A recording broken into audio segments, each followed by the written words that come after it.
Hey everyone, Tom Butwin here for Premier Guitar with another episode of Tools for the Task, and today we are talking about power supplies for your pedal board. Before we get into each one of these power supplies over here, make sure you're subscribed to the channel so you don't miss anything in the future. So the type of power supply you may need for your specific application is obviously going to be dictated by the type of pedal board you have or model you're using or whatever the case may be. These are all really great power supplies. So we're not going to be talking about, ranking them or anything like that. But what I'm going to do in this video to make it very simple to help you decide is we're going to go over the top 3 things to note on each one of them. Let's get started. From CIOKS, we have the DC7. Now, the first thing you're going to notice about this power supply is that it is incredibly thin. It is only 1 inch thick, which is very important when you start to try to mount this underneath your board. You know that in many situations, you don't have a lot of real estate underneath there, and having something slim and low profile is very, very helpful as you build your board. It also only weighs 1 pound, so it's not going to add a ton of weight to your pedal board. So the second point is what the DC7 is capable of powering. If you are in the world of power-hungry multi-effects units or modelers, you know that what you are looking for in a power supply just can't just be any power supply. So this has 48 watts total output. You're going to be able to string together multiple power-hungry pedals on this if you so choose.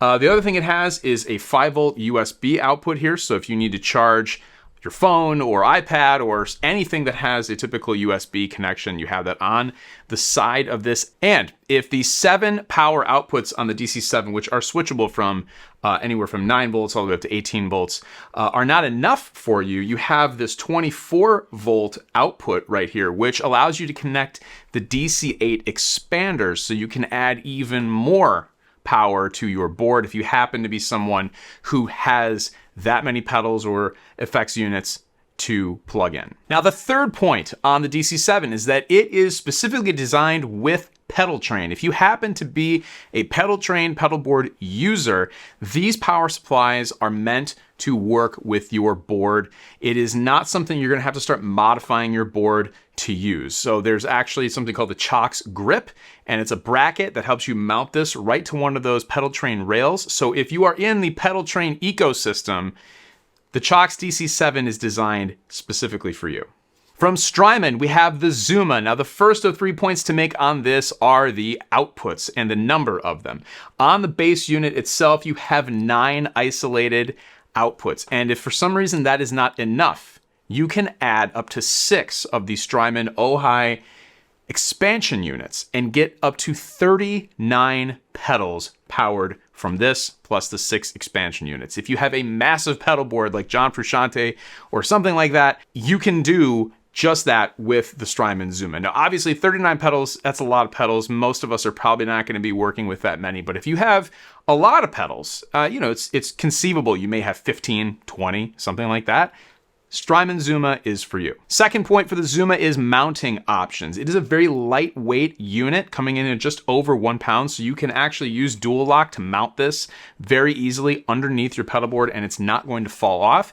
If you want something a little more permanent or maybe a little bit more solid if you happen to drop your pedal board, there is a bracket that is designed for use with the Zuma that you can integrate into your pedal train style pedal board as well. The third point is the aforementioned 9 isolated custom transformer outputs on this. You're going to get clean, consistent, isolated power on all 9 of these outputs. You even have some switching available on these two to go back and forth between 12, 9, and 18 volts, depending on the type of pedal that you're plugging into it. So overall, really versatile, and most importantly, clean, clear, non-noisy power on 9 outputs from the Zuma. From Voodoo Lab, you have the Pedal Power 3 Plus. First point to note on this is the number of outputs. You have 10 of your 9 volt, 500 milliamp outputs plus 2 12 or 9 volt switchable outputs for a total of 12 outputs right here on the base unit. Second point is the ability to expand the Pedal Power 3 Plus. You can add the X-Link system and add up to an additional 16 power outputs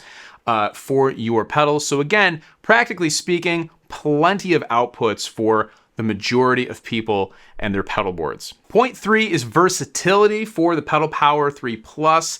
This comes in both its form factor. It's a very lightweight unit that makes it easy to mount, as well as the fact that it has a variable input voltage. It can accept anywhere from 100 to 200 volts. So for international touring, international use of your pedal board, you don't have to have any crazy adapters. The Voodoo Lab Pedal Power 3 Plus can adapt to any of the input voltage situations you can throw at it. From Mission Engineering, we have the 529i power supply. This is a rechargeable battery power supply. So first point on this is the fact that it does have a rechargeable battery in it.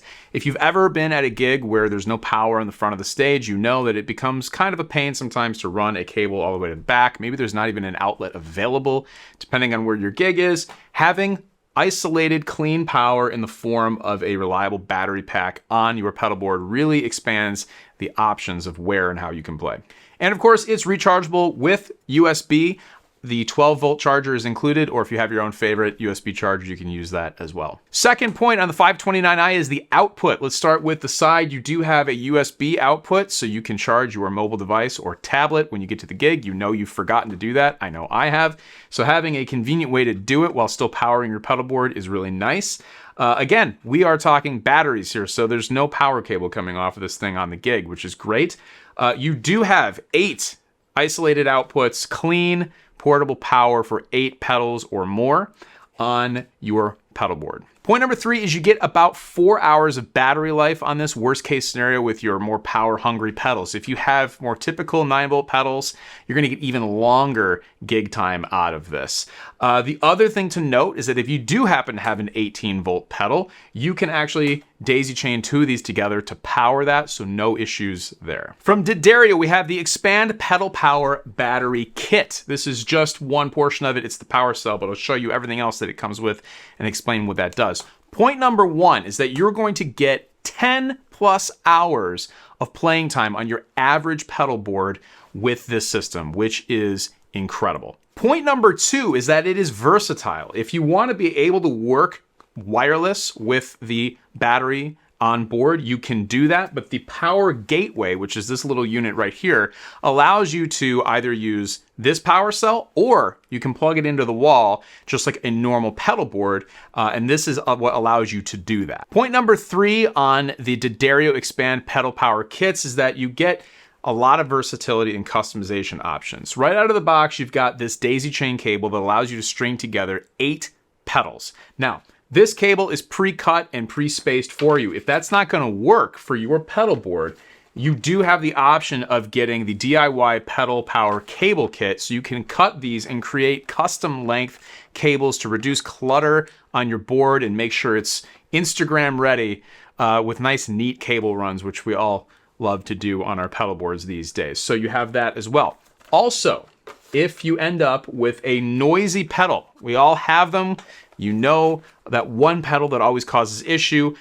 You do have a noise and hum eliminator that you can put in line before that one pedal to ensure that it is operating as quietly as possible. So there you have it, 5 great and different options for your pedal board. Obviously, your specific scenario is going to dictate which one of these is right for you. Every single one of them is great at what they do. They're gonna give you quiet, noise-free power, reliable power, but in different ways. Obviously, if you need battery power, so you don't have to worry about a power cable, you've got some options there. If you've got a million pedals, you've got some options there. And if you've got really power-hungry modelers or DSP units, you've got options for that as well. Once again, this is Tom Butwin for Premier Guitar. This has been Tools for the Task. I hope it's been helpful in your search for a power supply for your pedal board, and I will catch you in the next one.